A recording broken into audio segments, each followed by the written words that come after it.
Hello po mga ka-Sherilyn Bahrain dyan. Ang oras po dito sa Bahrain is 2 o'clock po ng hapon. At kami nga po ay naglalakad papunta sa isang fast food chain.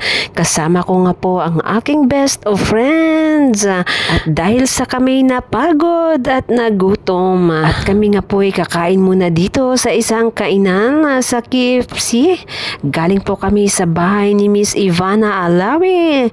Nag-picture taking po kami doon. At dahil sa nauhaw sa pagdadrive ang aking best of friends dyan, kami nga iinom muna dito ng malamig-lamig na Pepsi. At kami nga nagpark lang sa medyo malayo-layo dahil walang bakanting parking sa kanilang harapan. Siyempre, habang naglalakad, pinag-usapan muna namin dyan ang mga buhay ng mga may buhay dyan. Parang kailan lang, nung kaming mga high school pa, ay lagi po kaming naglalakad.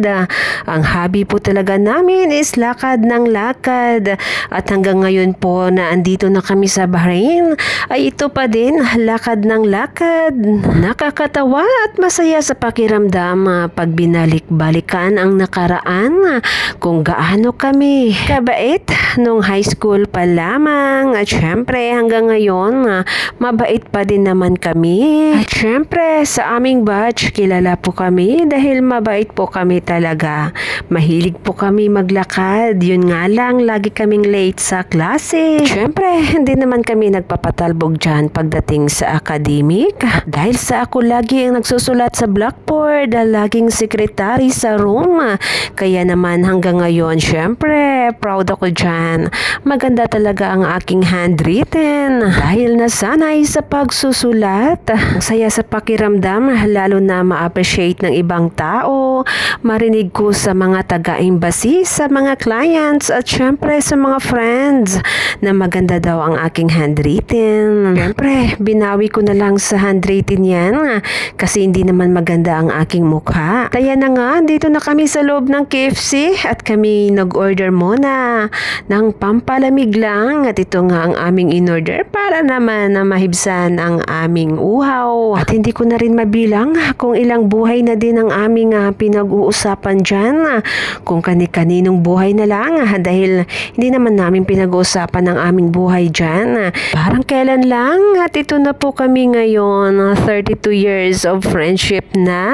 Nagkakaedad na talaga. At syempre, meron kaming mga anak na susunod sa aming mga yapak. Ano ba naman may akala na hanggang sa pagtanda namin na kami magkasama. At dito nga pala kami dumaan kanina papunta sa bahay ng nag-iisang vlogger. Ang napakaganda at sexing artista, walang iba kundi si Miss Ivana Alawi, ang nag-iisang Ivana sa Pilipinas. Binisita po namin ang kanyang bahay dito sa Bahrain at ngayon nga po ay for sale na siya dahil sa wala nga namang nakatira at sayang din.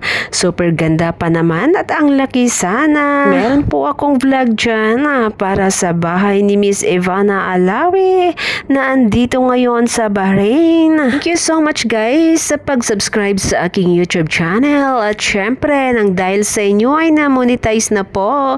Thank you!